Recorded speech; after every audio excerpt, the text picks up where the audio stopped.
I'm just going to press record. We're now recording. We're live from somewhere. We're live from two places, really. From Yeah. the Northern Hemisphere and the Southern Hemisphere. And by the looks of everyone we've got on there, I'm just trying to weigh it. I'm thinking, okay, so who we got represented more here? Austria and everybody up in the north, or all of us Kiwis down south and anybody else from down under? Oh, we've got Harold, Claudia. Okay. Yeah. So tonight this is our fourth Zoom call tonight, and Alchemy of the Body, and tonight we're talking about the ease of letting go. So Greg and Gabby are going to elaborate more on that for us and talk more about, are we talking about the ease of letting go from our bodies? Are we talking about the ease of letting go of what's going on in our life, or all of the above and everything else that is going on in our worlds that we haven't known how to let go of, we make significant, and it shows up in ways that don't always work for us. So welcome both of you, and I just want to say we're going to see you here in 2 weeks' time, which we're really looking forward to. Yeah, coming up soon. It is coming up soon, and it's cooled down, thank goodness. I'm really sorry to say that it's not so hot, but we like it because it is I wanted it hot. I wanted it hot. Oh, It's not here, Gabby. It was 36. So it's still not cooled down everywhere. It was really lovely today and yesterday. There you go. Yes, what else is possible? Yeah. Yeah. So, Greg, will you start? Okay.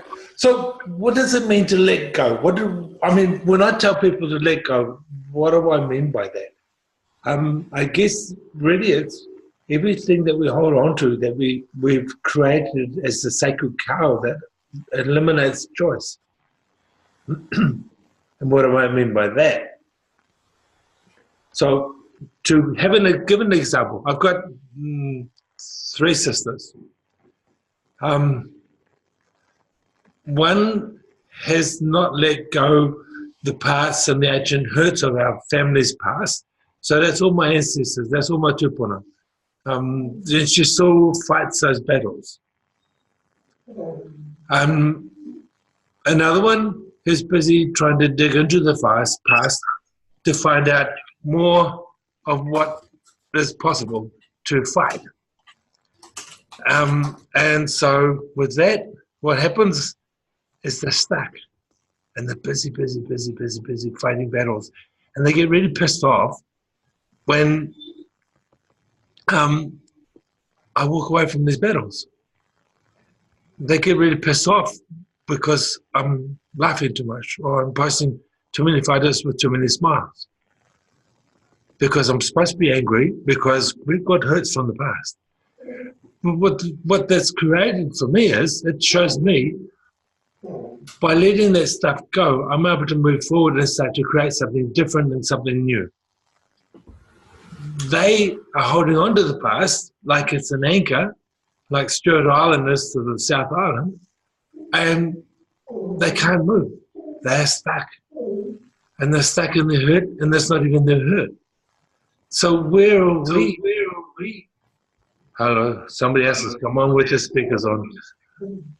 And where are we when we hold on to the hurts of our past? My parents abused me. Nobody wanted me. And we start trying to live our lives from that 3-year-old's choices and decisions. We can't move past it. We keep still making choices as a little 3-year-old, a 6-year-old. Cookie, shh, good girl. She's trying to join in.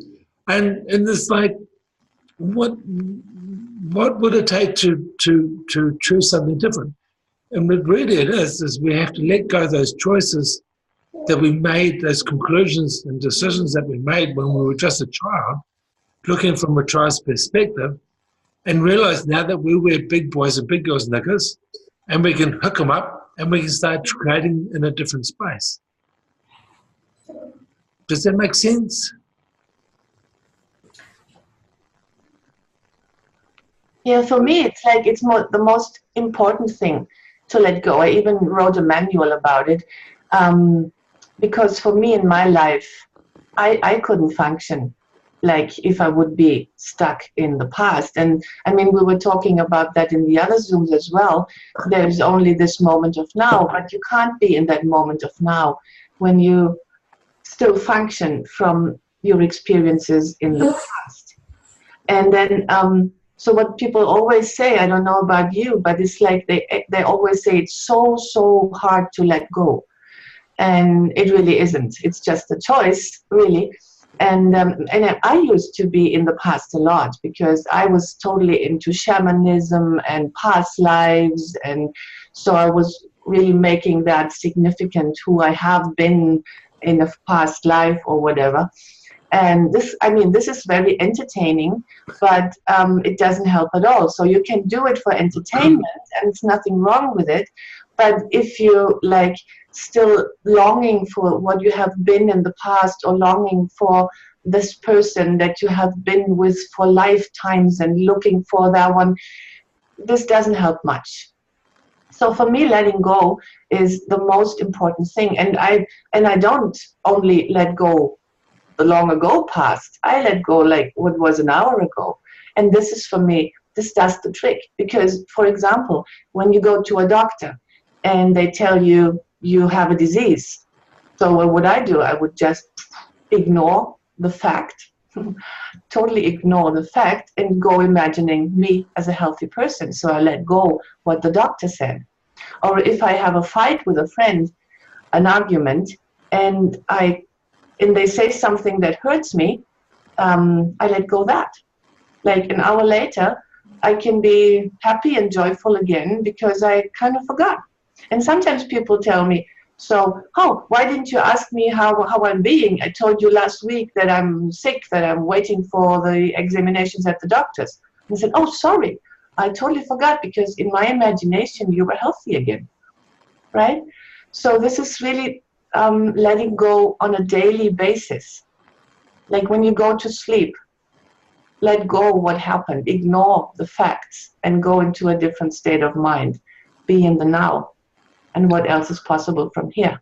I get in trouble for doing that. I can't remember.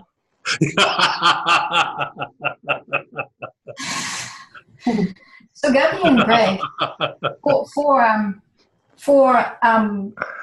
I've done some, like I've realized a few weeks ago I was being triggered by something, and I was being triggered that something was going on in my body and my emotions were going like a bit all over the place, and there was no obvious reason in that moment to be triggered. And so what happened is that at the time I went round in circle and I made it really significant to be triggered. But so I probably enhanced the triggering, right, and increased it. Nonetheless, after a while, I realized the triggering was some kind of memory of trauma from like way back when I was a kid. And so at that time for me, identifying what it is that caused the trigger, then I could let go. So what I'm asking you is, do we have to do this like tedious stuff that we have to go back to what it was that we were holding on to for us to let go? Gabby, I'm sorry, I'm too busy laughing. I thought you would enjoy that, Greg. I could quote a certain person that really triggers Gwen with this when she asks something like this, and he said, "Where are you from?"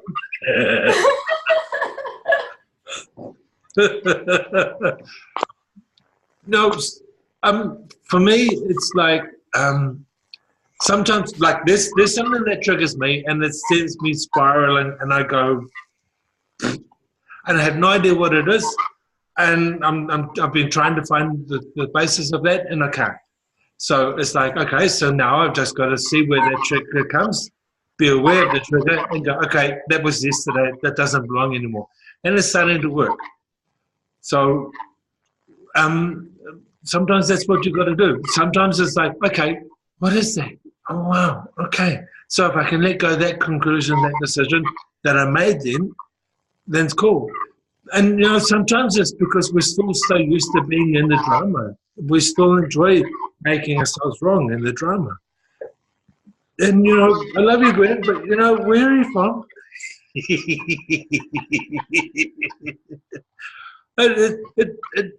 And I mean, this is just a real poke in the eye with stuff, but because we're all from the same place, we're all from planet Earth.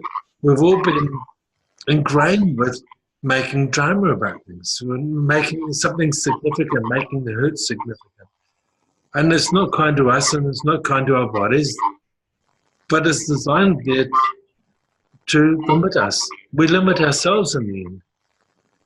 And so when you catch yourself making yourself smaller, making yourself wrong, building the fire of the hurt, and we've actually got to go, okay, that doesn't work. That's yesterday. And sometimes it's really, I mean, we have this mind that looks for answers, right?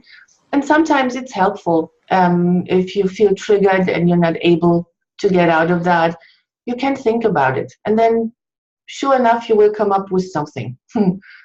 May it be true or not, it doesn't matter. But it's entertaining for the mind to find a solution. But then if there is a solution, then the mind is able to allow you and the body to let go. But for me, like, I can think about it, but I don't make it significant. For me, it's really more like that. I ignore it. It's not ignoring in a sense of avoiding it, but this is just a thing that somebody called reality. So what would I like to choose as my reality now?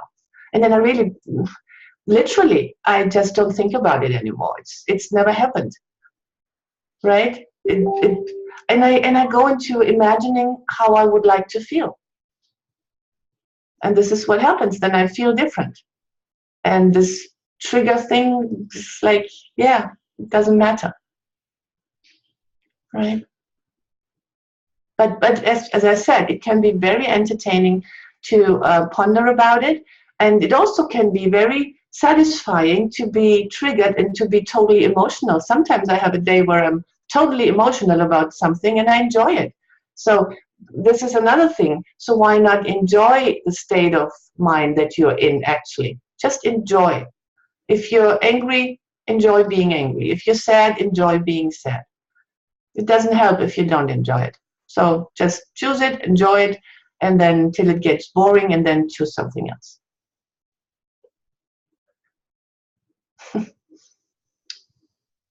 Any questions about that? Or tell us, how is it for you? Is letting go something that comes easy, or is that something you struggle with? From most people, and from what I've seen for myself and everything, we make it, letting go is perceived to be something that will take a long time. Like the grieving process, for example, it will get better in time. So then you buy that okay, so there's an element of time. What if we took away the element of time, how we perceive time to be, and exactly what you're saying, Gabby, and like you choose to, okay, I'm going to choose to be in whatever state I am, and then it's like, actually, I'm changing this now.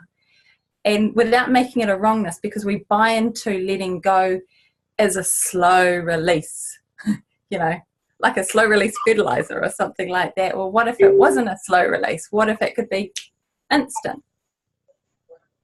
Yeah. You're muted. So, yeah, Gabi has a story about a lady who rang her and went to Cirque du Soleil. Oh, yeah. You want to tell them about that? Yeah. It was about choosing a different state of mind, and by that, doing that, realizing that we have a choice. Actually, the only choice we have is choosing our state of mind.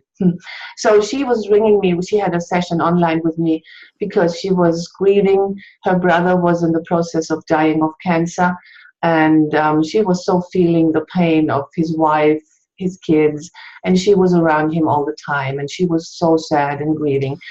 And then in the conversation, she told me she was gifted 2 tickets for the theater that she really enjoyed. enjoys. And I said to her, so why don't you go? And she said, I can't, I'm grieving, I'm too sad. And then I said, you just give it a try. If you really used to like it, so maybe you will like it tonight as well. And she actually went there. And next day she called me and she said, I was laughing my ass off. It was so funny. I so enjoyed it. And I realized that the grieving was a choice. And I could also choose to be entertained, to be joyful, to have fun. And from that moment on, she totally honored her brother and the grief that she was perceiving, and also the sadness and the great gratitude for her brother. But she knew this is something I can change anytime. Because we have this conclusion that when we're grieving, for example, we have to be in that till I don't know what, right? And we wouldn't allow ourselves to be joyful at the same time. And she totally got it. She was like, yeah, I can watch a funny movie and I can have fun. I can be joyful. And then next 2 hours, I can like go into that grief again. So this was really a big moment for her. And since then, I'm still in contact with her. She has so much changed because now she knows that she can change whatever state of mind she's in. Yeah. And, you know, as Kiwis, especially if we've got a bit of Marian heritage, we see this all the time. Have you ever been to a tangi, a funeral, and you watch the old whalers? They sit there in the whare, and they're all laughing and cackling away, talking about jokes, and suddenly visitors come. And then instantly, the tears are coming down their face, and they're wailing again. And as soon as the people are welcomed in, smiling again, blah, blah, blah, blah. The tears were genuine. The sadness was genuine because they totally felt it. But it's like, it's not really real in the other sense of the word. It was a choice. They choose to turn it on and they choose to turn it off. And it's like this with other things. But when we start to let go, all of the beliefs, all of the conclusions that we've made in our lives, we start to free up space, I guess you want to call it, where we can then choose to invite other things into our lives differently. We can, we can choose to let go of the victimhood of the abused child. We can let go of the hurt of the child that felt like he or she was never wanted. We can then start to create something where we're no longer trying to please people and run around and keep everybody else happy. I'm going to do that one. You know, it's all this sort of shit. Where are we still being functioning from those conclusions? And this is what it's about letting go. It's about letting go of that so that we can now choose a different reality, create a different reality, and choose to go further. And it's also about not taking stuff personally. Again, right? If I take everything personal, like this person said this about me to me, and now I have to react somehow, and I have to deal with it, and I have to work on that, and blah, blah, blah. If I take it personally, it's really hard to let it go. But if I can just say, this is what the person has said, yesterday, 2 hours ago. Okay, so what am I choosing now, right? It's just what the person said, nothing to do with me. It's so much more ease in your life when you're not taking everything personally.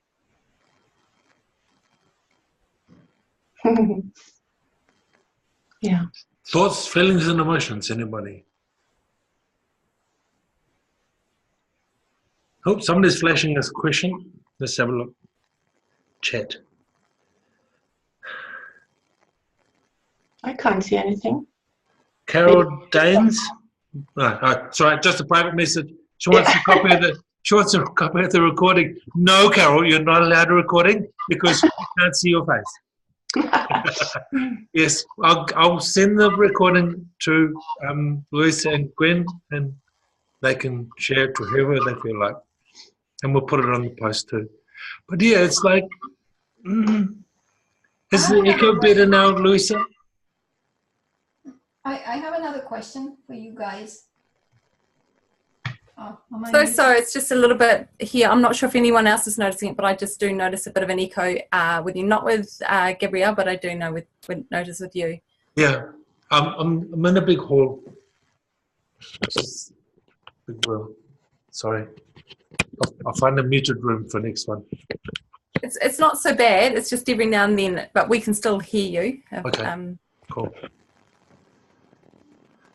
Okay, Gwen, another question. Yep.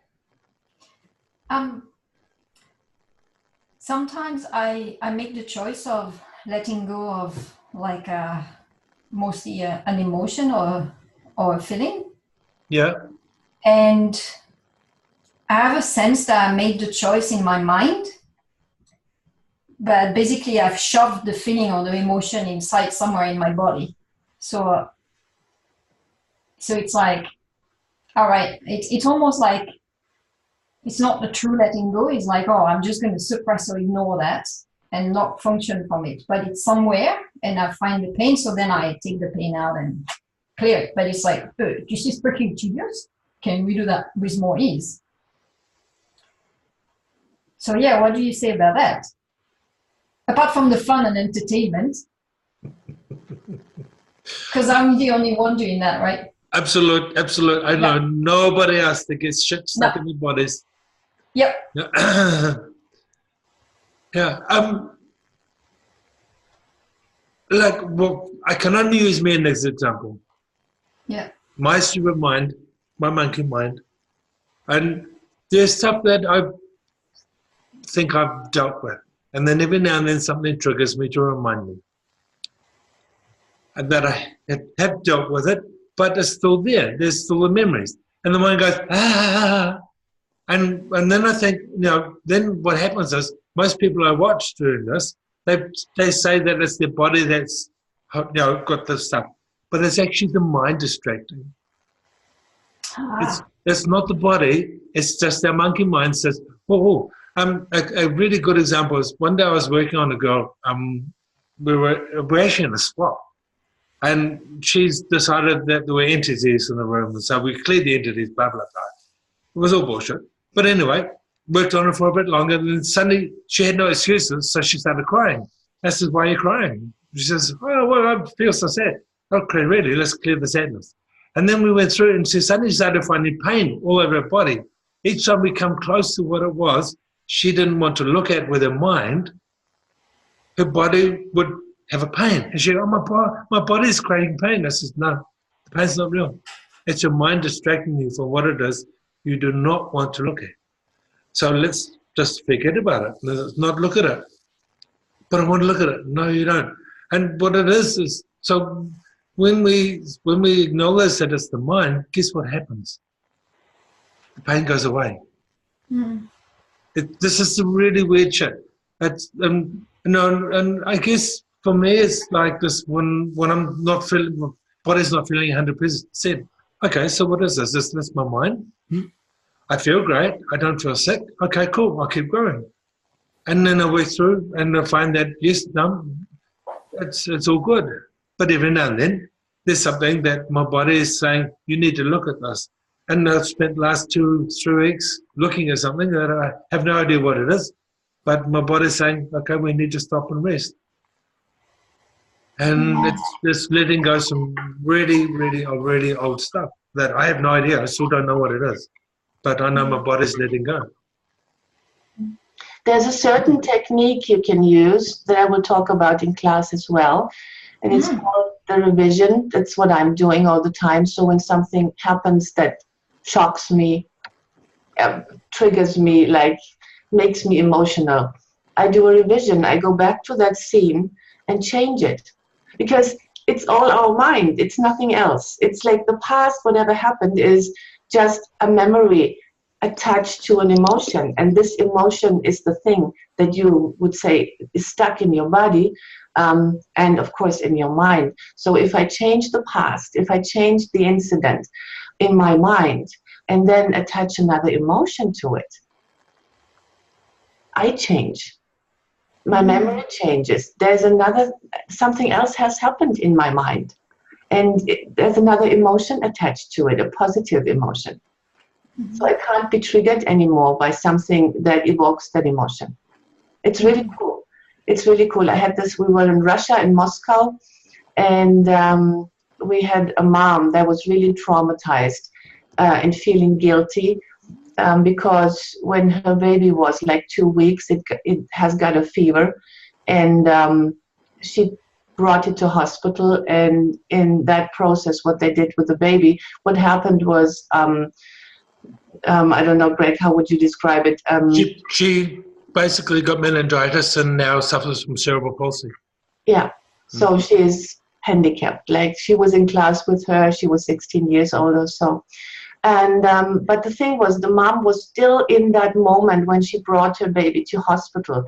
She said, it was just a fever. I was an idiot. I brought her. If I would just, stayed at home and waited, nothing would have happened. So she made herself guilty all the time for what happened to her child. So what we did, it was with the whole class, and it was like 30 people going back to that moment and changing it.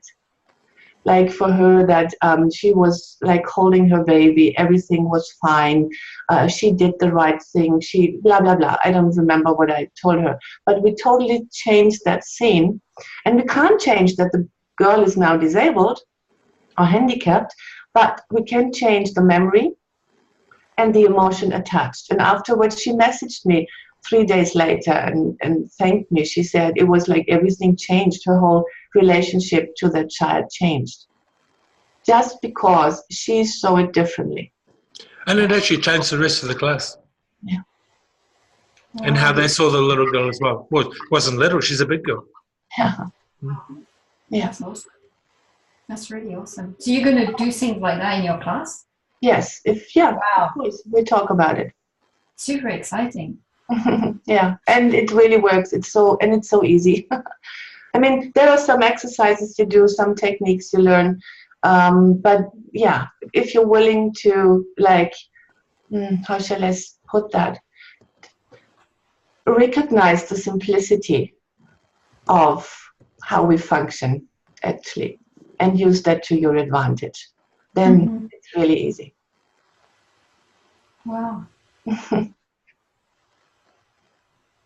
So you can you use this kind of approach to change body things? Like, No.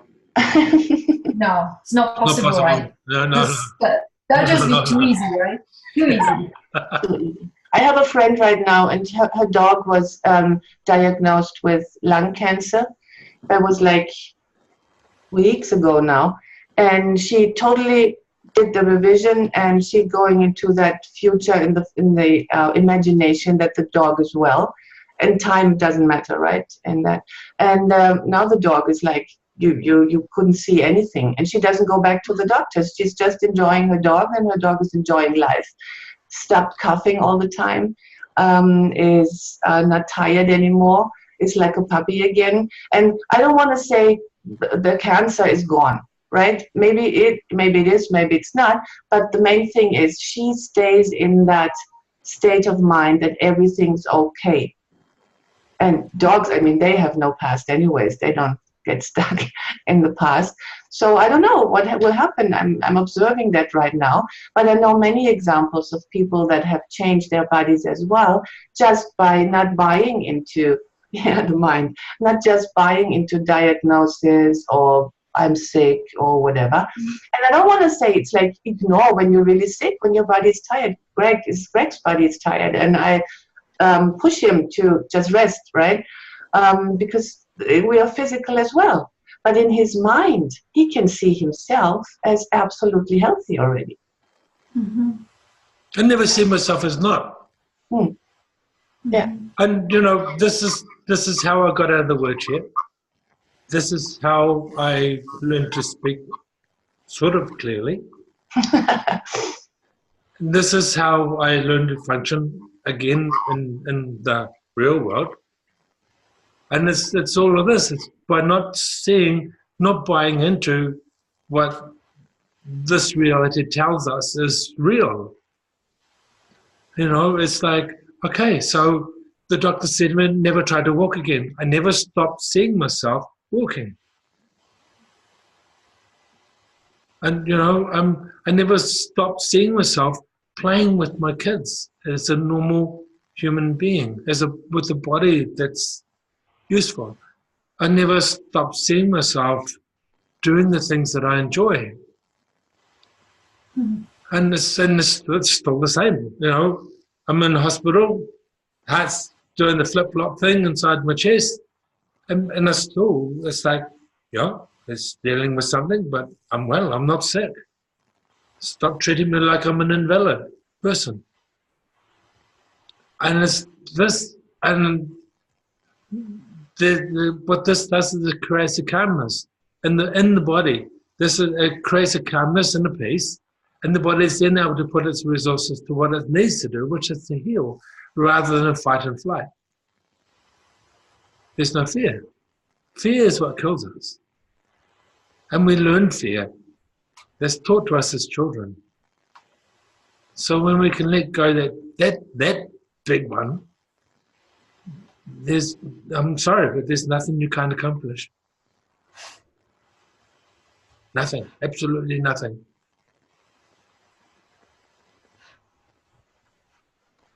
So tell us a little bit more, like in your class, No, like it's the top letting secret. go is all in the mind, in the emotion, and all the body stuff that you're gonna look at.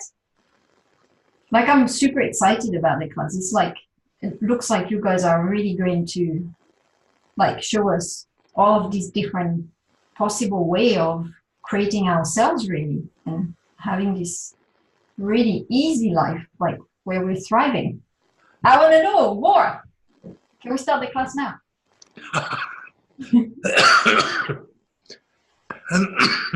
Gabi?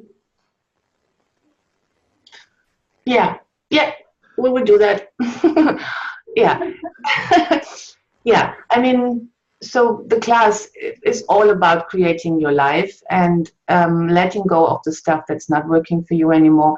And of course, we will include the body, because Greg is the alchemist, and will be teaching or inviting us into the space of the alchemy, so that we have ease with our bodies as well. And I mean, I'm more the one that is like giving you exercises and techniques to really have ease with letting go, with creating something new, with not taking stuff personally.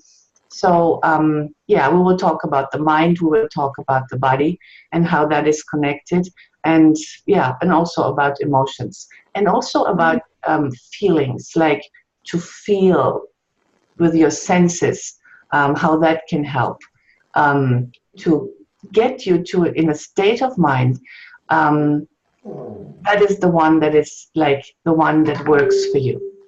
So we will talk about all that. And of course, I mean, every class is created by your questions, by people that are in the class, because this is what we want. So when you come to the class, we want that you go home with what you are requiring for change, whatever you want to change. And also the time, which is like, for me, very, very important.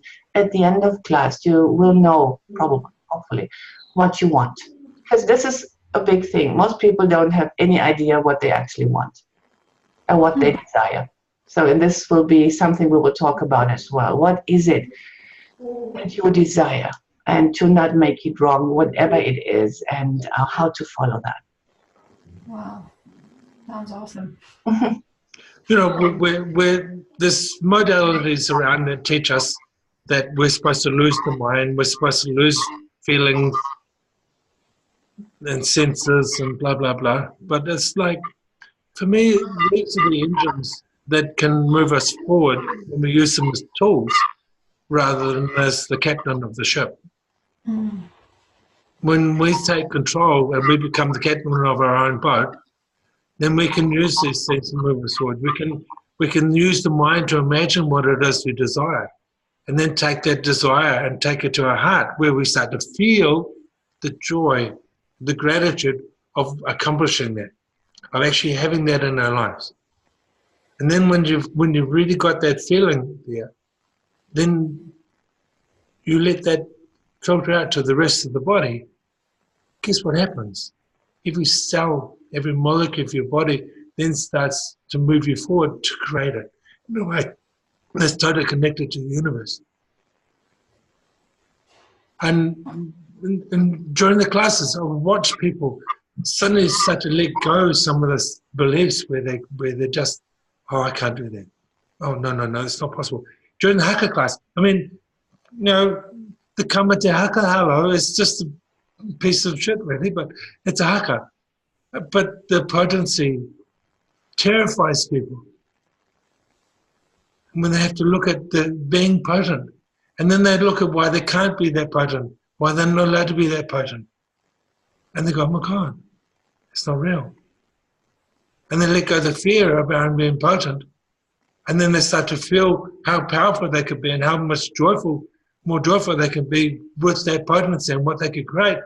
And they go away with just glowing and smiles. We've got one crazy lady who's been to 4 classes already, and she was looking at how she could get to the next ones. Because she wants more of this. And it's like, so what else is possible? Everything is possible when we're willing to, again, let go those limitations that we self-imposed. To give you an example, we learn this shit when we're children. My father told me that I was just a dumb Maori from the king country, that I need to get out and get a real job. Now, he believed this because his father told him that he was just a dumb Maori from the king country and needed to get out and get a real job. And my grandfather believed it because his father told him that he was just a dumb Maori from the Hokianga and needed to get out and get a real job. Mm-hmm. And again, you can go back 6 generations with this shit. We tell ourselves it, and we were told it when we're little, and then we just keep telling ourselves. Mm-hmm. I was really lucky. My father made a mistake. He said to me one day, you must have your mother's brains because none of mine are missing. Cool. My mum's got a master's in business management. I can do this too. And then I taught my children that they can do anything they want. And I watch my children. I'm in awe of my children because they've broken that mold. They've broken that belief system. They've broken that chain of belief that is just bullshit, that limits us. And here in Europe, there's this belief that you have to flatline everything. You're not allowed to be too much of anything. Too angry, too happy, too sad. And I'm watching people. I mean, in Moscow, for God's sake, I'm laughing my ass off. I'm just about crying. In one part in Germany, I had tears running down my face because there was 2 ladies that just told me a story that was just so funny. And it's like, what happens when we start to let go of these limitations? We start to break the mold. We start to be different, but we start to create different and show up. And really, this is what the alchemy classes are all about. Is letting go your own limitations and choosing something greater, something more. I mean, there's 1, 2, 3, 4, 5 people already I can see just looking here on the screen that have been to the alchemy classes, and I've watched them change. So, I mean, this is really cool for me. This is what helps me to choose more. I mean, and to be more. And for me also, I have to, every class we do, I come away with something else I've learned about me that I have to go of.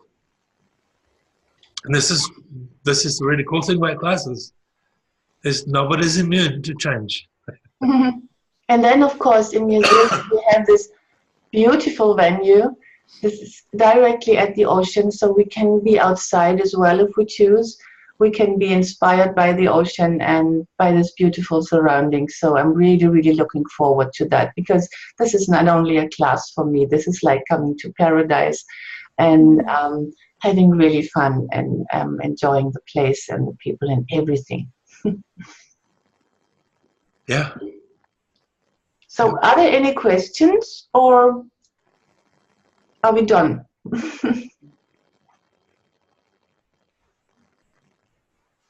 Julie's head's going like this, but nobody's.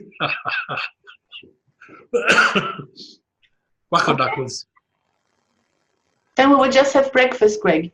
Gwen has another question by the look of it. Yeah, I was just when are you guys going to be around just before, just after the class? If people come to the class and they kind of want to hang out with you and maybe have sessions or just talk to you, you're going to be there a bit early and after? Well, I think we come only 1 or 2 days earlier, but we will be staying there for a whole week. Yeah. Wow, after the class. Yeah. Oh, yes. So. Yeah. Oh. Yeah, so people can book any sessions. So lucky. Yeah. Well, the original plan was to bring friends from Germany and from Austria to come and have some time, and then they could spend a week with us, and we could do a little bit of a tiki tour around and visit a few places, and then they could piss off and do their own thing, and we go up and visit my muckles. And so, yeah. So there's a week that we'll be around Makua and Nusan and annoying you all. So, yeah. What else is possible? Everything. You just have to choose it. So, and we have people from Hungary on, we have Germany, we have Norway. So it's really cool. It's really cool. Woohoo. Okay, so, and Louisa, I think we have another Zoom coming up, the last one. You're muted, honey.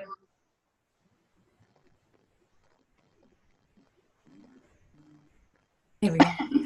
Next Thursday, the 7th of February, just after Waitangi Day here. And that's our last Zoom before we see you the following week. And that Zoom is the ripple effect of choosing for you. Whoa. Nice title. Thank you. And really, it's a ripple effect. Okay, so see you next week. All Yep. right. Thank you both. See ya. Love you all. Thank you. Yep. Bye-bye. So, all you Kiwis, pomari. Bye-bye. Bye-bye. Bye-bye.